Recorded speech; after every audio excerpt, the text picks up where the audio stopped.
Assalamualaikum warahmatullahi wabarakatuh. Shalom, salam damai sejahtera buat kita sekalian. Om Swastiastu, Namo Buddhaya, salam kebajikan. Pada video kali ini saya akan membahas tentang bahasa Indonesia dan literasi bangsa dalam rangka memenuhi tugas besar 2 mata kuliah bahasa Indonesia. Adapun latar belakang dari pembahasan judul tersebut adalah mengenai Badan Pusat Statistik yang menyatakan bahwa dalam data berjudul angka melek huruf penduduk berumur 15 tahun ke atas menurut provinsi di tahun 2018 sampai 2020, 96% penduduk Indonesia berumur 15 tahun ke atas telah melek huruf.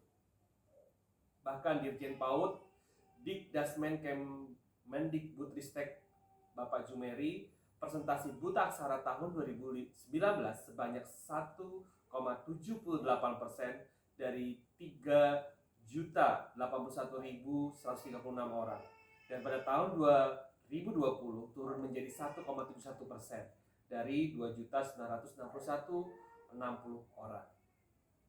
Nah, di dalam PISA 2018 Worldwide Ranking juga dijabarkan bahwa posisi Indonesia menempati 72 dari 77 negara tentang membaca, dan di posisi 70 dari 78 negara dari sains. Adapun matematika, Indonesia menempati 72 dari 78 negara. Nah, dibandingkan dengan negara-negara lain di dunia, tingkat literasi anak-anak dan orang dewasa di Indonesia masih sangat rendah. Nah, Nadiem Makarim selaku Menteri Pendidikan Indonesia mengatakan bahwa pengentasan buta aksara berujung pada literasi yang mendorong individu untuk berpikir kritis. Nah, sangat penting untuk menjadikan literasi sebagai kompetensi esensial dalam dunia pendidikan. Rendahnya literasi merupakan masalah yang paling mendasar yang memiliki dampak sangat luas bagi kemajuan suatu bangsa. Dalam rumusan kali ini kita juga akan membahas bagaimana peranan bahasa Indonesia dalam meningkatkan kemampuan literasi bangsa. Di sisi yang lain, apa upaya yang dapat dilakukan melalui bahasa Indonesia untuk meningkatkan kemampuan literasi suatu bangsa? Adapun tujuan dari penelitian ini antara lain adalah 1. Mengetahui peranan bahasa Indonesia dalam meningkatkan kemampuan literasi bangsa. Yang kedua, mencari upaya yang dapat dilakukan melalui bahasa Indonesia untuk meningkatkan kemampuan literasi bangsa. Ada 4 keterampilan dalam bahasa Indonesia yang tercantum dalam literasinusantara.com 14 Mei 2020. Yang pertama adalah bagaimana keterampilan dalam menyimak atau mendengarkan. Menyimak atau mendengarkan adalah keterampilan berbahasa untuk dapat memusatkan perhatian dan mencerna informasi-informasi yang ada.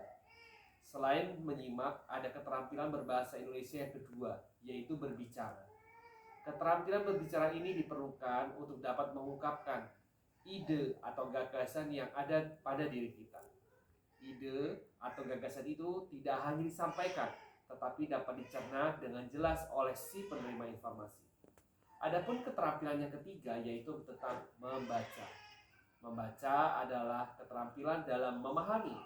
Membaca dapat membantu kita mengembangkan seluruh bagian-bagian berbahasa seperti kosakata, ejaan, struktur bahasa, atau kalimat dan penulisan.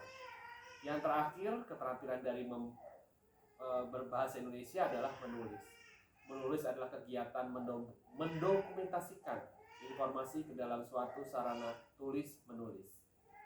Nah, kemampuan literasi ini juga sangat penting. Apa itu literasi? Literasi adalah istilah umum yang merujuk kepada seperangkat kemampuan dan keterampilan individu dalam membaca, menulis, berbicara, menghitung, dan memecahkan masalah pada tingkat keahlian tertentu. Nah, hal ini diperlukan dalam kehidupan sehari-hari, sehingga literasi tidak bisa dilepaskan dari kemampuan dalam berbahasa. Nah, bahasa dan literasi. mengenal kata-kata kompleks serta memahami kalimat panjang yang mengungkap atau menangkap inti dari suatu informasi dan menceritakan kembali kepada penyimak atau pembaca berikutnya. Nah, apa yang harus upaya dilakukan? Dimulai dari keluarga, didukung oleh pemerintah, dan melalui kegiatan yang terus-menerus secara bertahap dilakukan secara rutin. Bagaimana kesimpulan dari judul makalah ini? Yang pertama adalah upaya menumbuh kembangkan budaya literasi harus dilakukan secara sistematis, terencana, terus-menerus, dan dapat dievaluasi.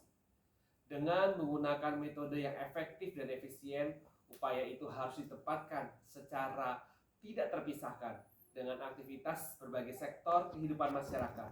Oleh karena itu, upaya menumbuhkan budaya literasi merupakan tanggung jawab bersama seluruh komponen masyarakat dan eksponen masyarakat, mulai dari institusi sosial paling kecil yaitu rumah tangga sampai ke institusi paling besar, pemerintah. Kesimpulan yang kedua, upaya yang dapat dilakukan melalui bahasa Indonesia dalam meningkatkan kemampuan literasi bangsa antara lain memasukkan bahasa Indonesia dalam kurikulum pendidikan, mulai dari pendidikan dasar sampai dengan universitas. Menggunakan media digital dan teknologi sebagai penyebaran untuk pembacaan. Nah, demikianlah makalah yang saya dapat bahas tentang bahasa Indonesia dengan literasi bangsa. Terima kasih. Assalamualaikum warahmatullahi wabarakatuh. Shalom, salam damai sejahtera. Om Swastiastu, Namo Buddhaya, salam kebajikan.